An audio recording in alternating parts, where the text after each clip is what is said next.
Hi everyone, delonewolf here. Welcome back to some Stellaris and welcome to my second machine race, the Omni Animus.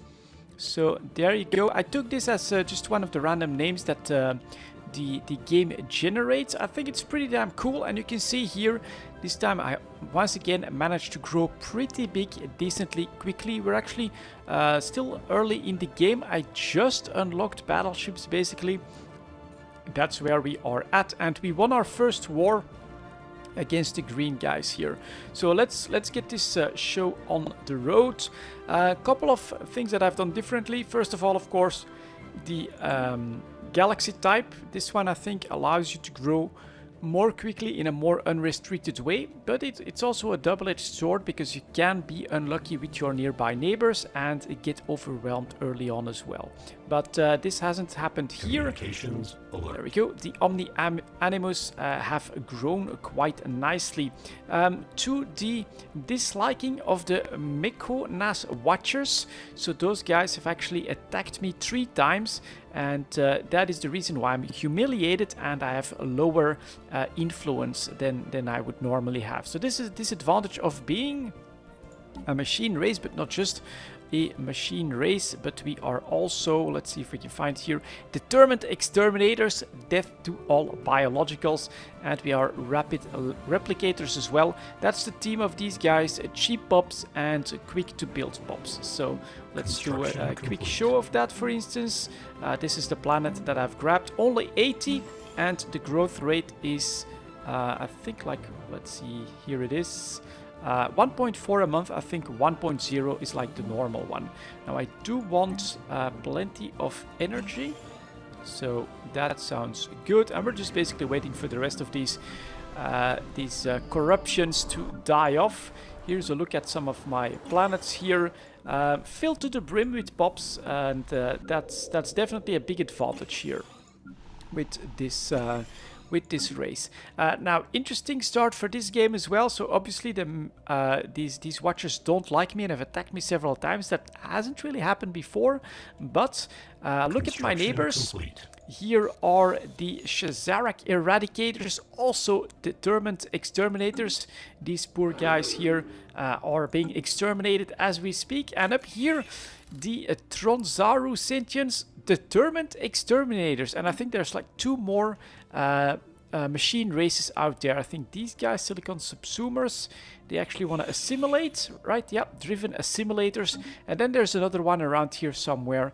Not sure exactly what that one is doing, but this is very, very nice. So the right side of this galaxy is basically completely inhabited by determined exterminators, and they started a war with the star realm of Vazgog, which I then started a war with as well, and I grabbed the system right here to expand my my territory. My next 2 goals right here, the Rixie regime and the foundation of Iliant. And these guys, let's take a look at that. I can't declare war just yet. All of them, of course, then tend to group up against you, but pretty soon I should be able to do that. So they are in a defensive pact with the Star Realm of Vazgog and the Foundation. So these guys, and then the Star Realm. Construction complete. That. All right, so we don't really have a lot to worry about when we do go to war against them. It's basically still the previous setup. Fleet-wise, that's that. Let's take a look at this construction ship. Anything else? Sweeping change in the way the primitive dairy. Since I've begun aggressively observing their hatred for our abductions, well, who the hell cares about some primitive races? Like, so that's from my 2. Really lucky start as well. 2 observation posts, put them on aggressive right away, which gave me lots and lots of research. Definitely something that I've managed to balance quite a bit better this time. And then let's see if we can get these guys to... Oh, so they're actually going to go towards the enemy. Maybe we don't want that to happen. Where was that science ship? Let's see here. That one still has... definitely has some stuff to learn, so we're going to put you on the assistant research right here, and then this guy and that one, he's up there. Okay, interesting. Yeah, keep going, I guess. And this one,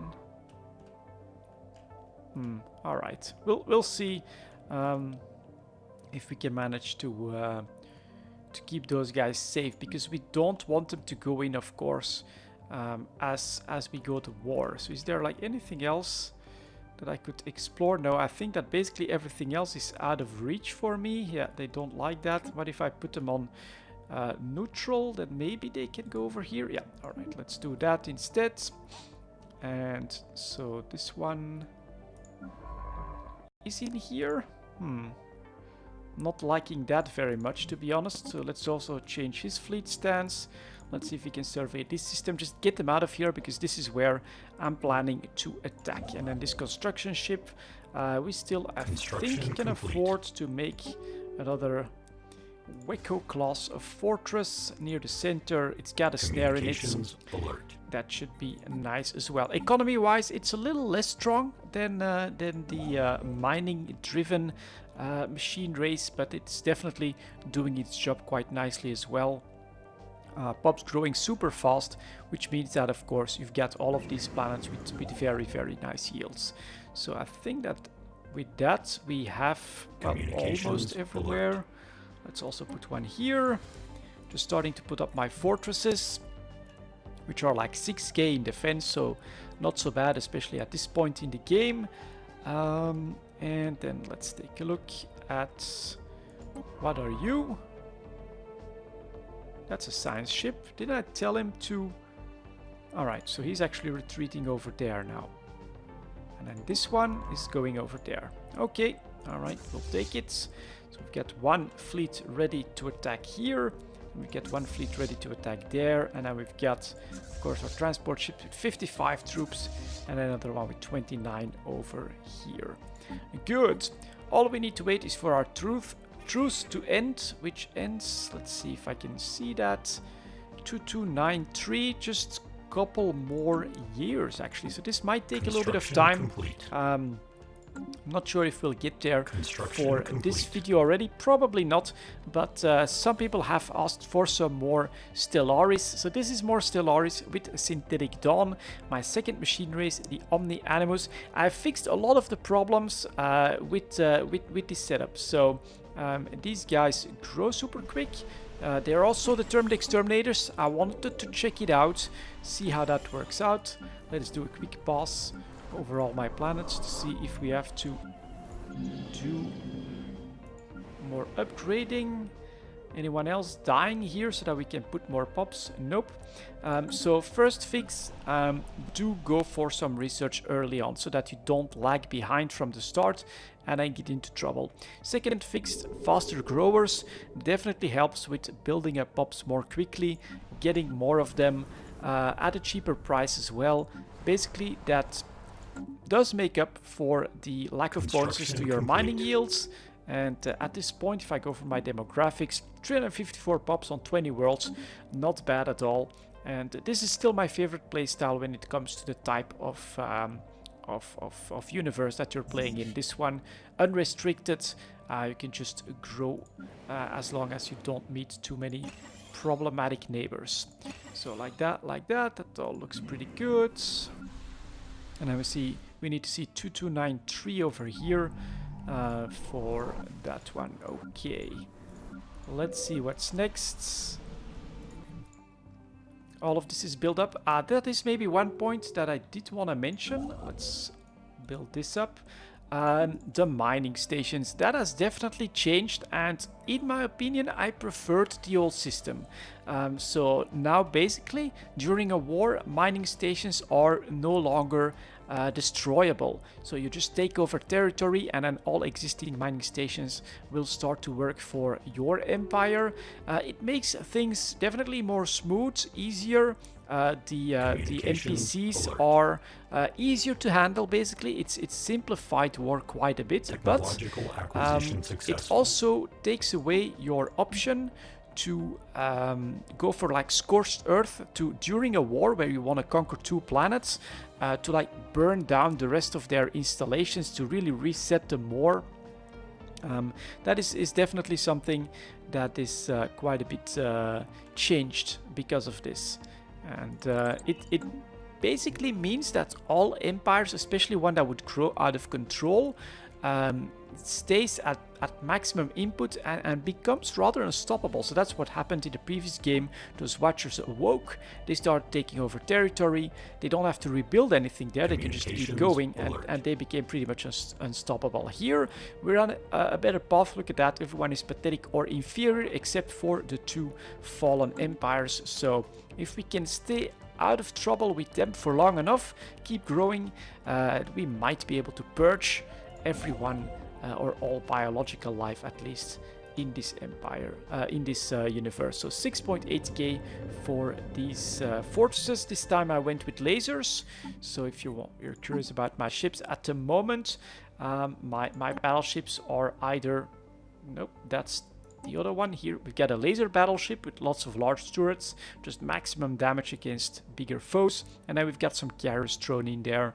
That should help with defense and of course take care of smaller stuff as well. So that's the plan here, 431 to 438. So I still need one more if we want to add a battleship to the lineup. And then maybe final point here, I did grow a bit less quickly in the number of systems that I grabbed. I went for prosperity first just to keep the costs down so that I could keep building up the pops, and then basically at all times I had one planet colonizing. It worked out, but Unity is definitely like a little bit of a bottleneck when you're choosing to grow this quickly. You're penalized for every colony that you have. You don't take expansion, where one of the perks actually counters that. Here we go. The effect of increased tradition cost is -20 for every colony. All of that stuff is gone, but prosperity is really awesome for the early economy. And then discovery now, final one. Then hopefully I'll be able to do the outposts, so that I can start building up here and take this territory over as well. Which means that I may need, let's see, I don't think that I need this, but maybe standard battleship patterns and then into another one. So I think I'm gonna risk taking this one. And anything else here, we're still, yeah, it's gonna take too much time to actually go to war in this video, but we'll do that one in the next one. And this hopefully gives you guys a little bit of an idea of how I played this game with the new race, the Omni Animus, a name that was created by the game itself. I thought it was pretty cool and pretty fitting. And yeah, determined exterminators, that big disadvantage that the Watchers really don't like you. But this game, let's upgrade all of these. More research, absolutely crucial for the long game. So we're happily trading some energy for that. And as I've said, this game definitely in a pretty unique position, where two of my neighbors are also determined exterminators, so everybody absolutely hates me. And then there we go, the Eradicators plus 300, the Sentients plus 300. I'm not sure, is this another machine race? Yeah, this is another machine race, driven assimilators as well. So yeah, not a good place to be for biological creatures. Oh, and these guys are still here. Okay, let's see if I can... Alert. Science unit engaged. Yeah, is it here? Alert. Let's hope that he can escape. No, he died. Damn. So I made a mistake. We definitely want you to go over here as quickly as you can. I made a mistake. I thought that these guys, these Eradicators, would have taken care of these... Alert. Science unit engaged. No, not as well. Get out. Can he retreat? Retreat. Whew. At least we saved that one. And there you go, on a little bit of a mistake at the tail end here for this machine empire, but we're gonna fix that. We have a little bit of time until we can go to war and conquer some more territory. We'll take care of these bloody rats in the meantime. Let's go like that and like that to kill them.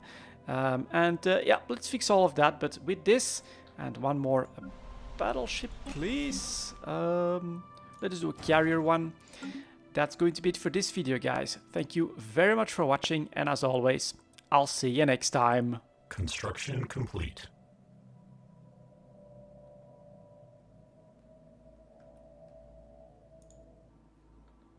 Construction complete. Construction complete.